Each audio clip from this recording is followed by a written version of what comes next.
여러분 반갑습니다. 제제 리더입니다. 금일 2022년 1월 18일장이 마감이 됐습니다. 자, 결국 오늘 시장도 어제 말씀드렸던 것처럼 조금 더 하락을 하면서 계속해서 좀 안 좋은 시장으로 이어지고 있습니다. 자, 어제 미국 시장이 마틴 루터 킹 데이로 휴장을 좀 했죠. 그래서 우리 시장이 오늘 어제 미국 시장의 영향을 좀 안 받는 관계로 상승 반전을 좀 하기를 바랬는데 뭐 제 바램을 그냥 무참히 좀 밟고서 그대로 또 하락으로 이어지는 시장의 모습으로 만들어졌습니다. 자, 바로 시장 특징주 살펴보고 우리 시장 좀 보도록 하겠습니다. 오늘 그래도 장 초반에는 시장이 조금 반등을 하려고 하는 강한 모습을 보여줬었죠. 그런데 기관들의 장 초반에 약간의 매수세를 보이던 수급에서 갑자기 매도 수급으로 전환을 시키면서 시장을 완전히 또 끌어내리는 우리나라 기관들의 모습이었습니다. 저는 초반에 좀 시장이 강할 때 대응을 두 종목 정도로 좀 하려고 했는데 두 종목 다 아쉽게 좀 체결이 안 돼서 매매를 하진 못했어요. 자, 한 종목은 DSC 인베스트먼트인데요. 자, 이 종목은 제가 어제 시가갭 종목으로 좀 뽑아놨던 종목이에요. 시가갭 매매를 하려고 미리 좀 뽑아놨던 종목이고, 자, 요런 자리 이제 지지를 해준다면 요 구간에서 이제 매수를 하려고 했어요. 일봉상의 지지 저항 라인. 자, 오늘 갭을 5.8%를 띄웠죠. 자, 분봉상 보면 일봉상 지지 저항 라인이 6,290원 정도 됩니다. 근데 6,300원이 라운드 피겨이기 때문에 제가 이거를 6,290원부터 6,310원까지 매수대기를 걸어놨어요. 이렇게 이제 분할로 좀 걸어놨는데, 자, 여기서 이게 제 매수가에서 두 호가 위에서 반등이 나와버렸습니다. 그래서 이거를 매매를 하지 못했어요. 이렇게 만약에 체결이 됐다면 굉장히 빠르게 한 6.5% 반등 구간이 나왔기 때문에 충분히 또 수익을 낼 수 있었을 좋을 종목이었는데 아쉽게 체결을 시켜주질 않아서 대응을 하지 못했고요. 자, 이 종목은 오늘 이슈가 좀 있었어요. 어제 이제 뉴스가 좀 떴었는데 이 SM랩이라는 기업이 있습니다. 벤처 기업이라고 봐야 되겠죠. 이 회사가 양극재 개발에 좀 성공을 했어요. 이 LFP, 리튬 인산철 배터리를 대체를 할 수 있는 좀 가격이 저렴한 경쟁력 있는 가격대로 생산을 할 수 있는 그런 양극재를 개발에 성공을 했기 때문에 이 기업에 이제 투자한 기업으로 DSC 인베스트먼트가 좀 부각이 됐어요. 그래서 이 종목이 갭이 뜬 거고 마찬가지로 이제 SV 인베스트먼트도 투자 이슈로 아침에 갭이 떴었고 저는 이제 이 종목을 시가갭 대응을 하려고 뽑아놨는데 이 자리 6,290원 라운드 피겨 6,300원짜리 정도까지 떨어지질 않아서 이 종목으로 수익을 내지 못했습니다. 좀 많이 아쉬웠고요. 자, 두 번째 종목도 마찬가지예요. 코리아 서키트도 체결을 시켜주질 않아서 대응을 못했고요. 자, 이 종목은 오늘 장중에 이런 자리 좀 돌파가 나왔죠. 자, 시장의 돈의 흐름에 대해서 제가 며칠 전에 여러분들과 영상으로 좀 공유를 했었죠.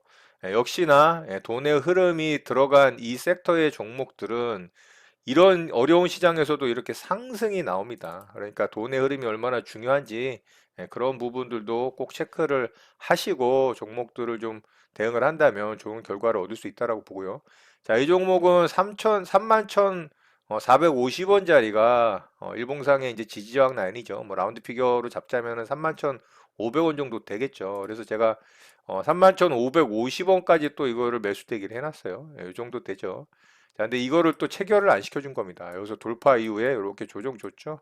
여기서 체결시켜 줬다면 이것도 굉장히 빠르게 수익이 발생을 했습니다. 이렇게 이제 수익 구간이 4.8% 거의 5% 가까이 반등이 나왔기 때문에 이 종목도 체결만 됐다면 오늘 깔끔하게 DSC 인베스트먼트와 또 코리아 서키트 두 종목에서 체결이 됐다면 뭐 이 어려운 시장에 또 짧게 수익 잘 챙기고 마감을 했었을 만한 종목들인데 아쉽게 이 종목도 체결이 안 돼서 매매는 하지는 못했습니다. 관련한 종목들 혹시 매매하셔서 대응하신 분들이 있다면 그래서 수익을 내신 분들이 있다면 정말 매매 잘 하신 거라고 생각을 하고요. 수익 내셨다면은 굉장히 축하드립니다.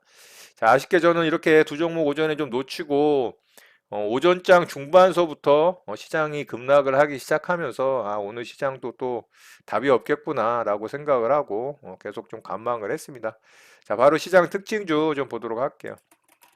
자, 이렌시스 상한가에 좀 들어갔죠. 오늘 이 어려운 시장임에도 불구하고 이렌시스가 그나마 오늘 시장에서 가장 좀 깔끔하게 상한가에 좀 들어가는 모습입니다. 기술적으로는 가장 좋은 모습이고요. 종가상으로 52주 신고가로 들어갔죠. 그리고 월봉상으로도 종가상으로는 완전 신고가 영역입니다.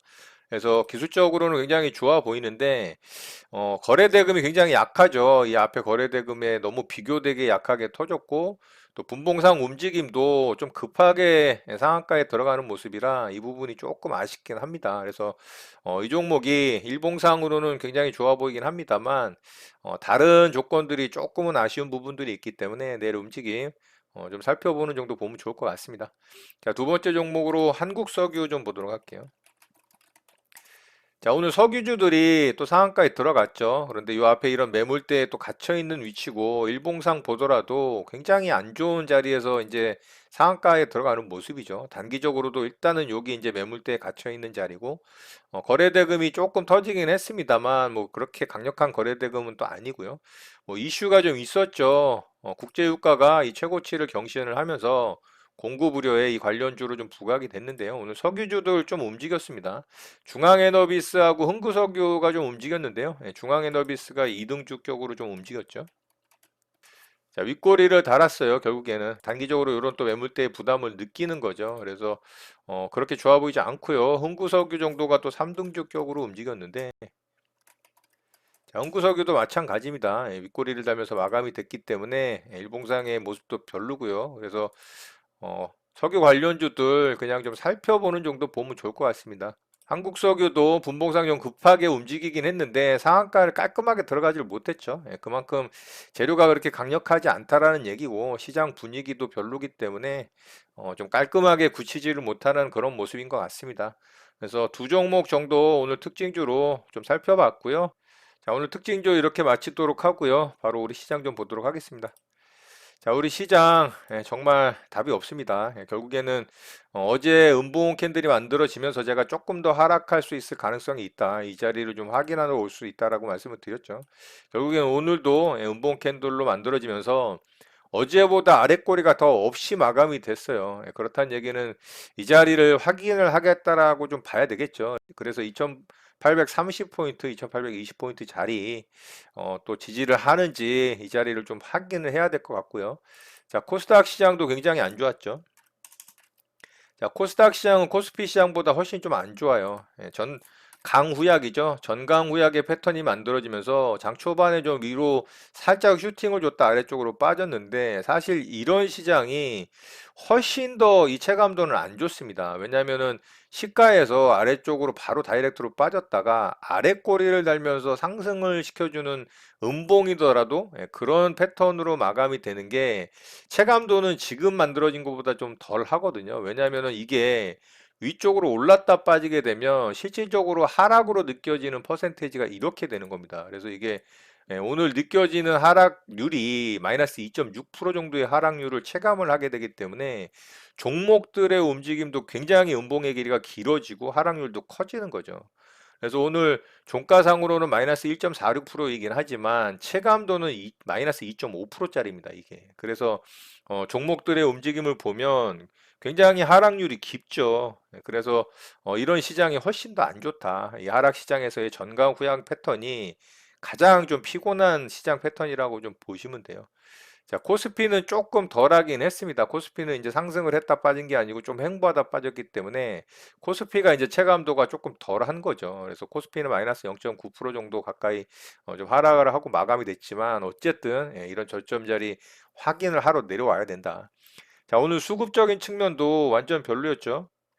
자, 장 초반에 기관들이 좀 매수에 가담을 했었어요. 이렇게 이제 매수 수급으로 장을 시작을 했는데 장 중반 이후서부터 뭐 계속 또 매도를 하면서 기관들이 또 이 시장을 계속해서 아래쪽으로 밀어내리는 역할을 하고 있습니다. 그래서 정말 답답한 이 기관들의 모습이지 않나 싶고요.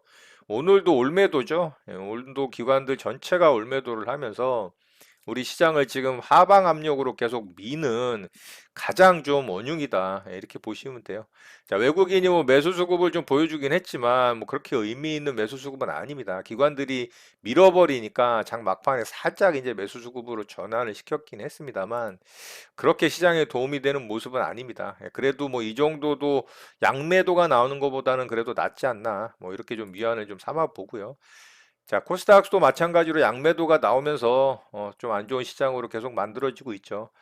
결국에는 이제 기관들이 뭐 LG 에너지 솔루션 이슈 때문에 뭐 자금 마련 차원에서 주식시장에서 종목들을 매도를 한 것이다. 뭐 이런 이야기도 있는데 결국 오늘과 내일 이제 공모가 끝나고 다음 주 27일 날 상장을 하죠. 그렇다면은 LG 에너지 솔루션 이슈로 인한 기관들의 매도 수급이 좀 잦아들 가능성이 있고요. 거기에 외국인의 매수 수급이 가세를 한다면, 그리고 기관이 매수 수급으로 좀 전환을 한다면, 이 정도 구간에서는 좀 반등이 들어올 수 있는 가능성도 있다. 자, 오늘 뭐 LG 에너지 솔루션 청약에 1시간 만에 뭐 10조가 몰렸다라는 이야기가 있어요. 자, 그런 걸로 봤을 때 시장의 자금은 아직까지 있다. 충분히 존재를 하는데 다만 시장이 너무 횡보를 하고 계속 이런 식으로 하락을 하고 이런 모습들을 보여주다 보니까 자금의 유입이 좀 되지 않는 그런 분위기가 만들어진다라고 볼 수가 있죠. 최근에 시장에서의 거래 대금은 진짜 뭐 엄청나게 많이 줄었죠. 이렇게 상승할 때 거래대금의 거의 뭐 반토막 수준입니다. 그렇다면은 이번에 이제 2830포인트, 20포인트 자리를 기점으로 해서 LG 에너지 솔루션 이슈도 끝났고 여기서 반등에 좀 성공하는 모습이 보여진다면 또 자금이 유입이 되면서 시장이 조금은 활성화될 수 있지 않을까. 그렇지만 시장의 어떤 강력한 상승 모멘텀의 부재는 조금 우려스러운 부분이기도 합니다. 미국 시장도 마찬가지죠. 계속해서 어, 긴축과 이 금리 인상 부분에 대한 압박이 계속 거세지고 있는 상황인데 그 반면에 상승을 시킬 수 있는 어떤 건덕지, 모멘텀들이 없기 때문에 미국 시장도 그런 상승 모멘텀이 좀 생기는 그런 시장 분위기가 만들어져야 미국 시장도 안정적으로 좀 강한 상승의 모습을 보여주고 우리 시장도 이 자리를 이탈시키지 않고 반등에 좀 성공할 수 있는 분위기가 만들어질 수 있지 않을까 싶습니다. 자, 현재 나스닥 선물이 또 급락을 하고 있는 모습을 보여주고 있어요. 오늘 저녁에 미국 시장이 어떻게 개장이 되고 움직일지 조금 우려가 되고요. 미 10년물 국채 금리가 계속해서 좀 급등을 하는 모습을 보여주고 있다 보니까 시장이 계속 좀 안 좋은 모습으로 분위기를 만들어가고 있는 듯 합니다. 좀 나스닥 선물도 조금 좋아지는 모습으로 좀 전환이 되길 바라고요. 오늘 저녁에 미국 시장이 좀 좋은 모습으로 잘 마감이 돼서 우리 시장도 내일 좀 빠르게 반등을 하는 모습을 보여주기를 기대를 합니다. 자, 오늘 내용은 이것으로 마치도록 하겠습니다. 오늘 하루도 마무리 잘 하시고요. 늘 행복하시기 바랍니다. 여러분의 구독과 좋아요는 언제나 영상 제작에 큰 힘이 됩니다. 감사합니다. JJ 리더였습니다.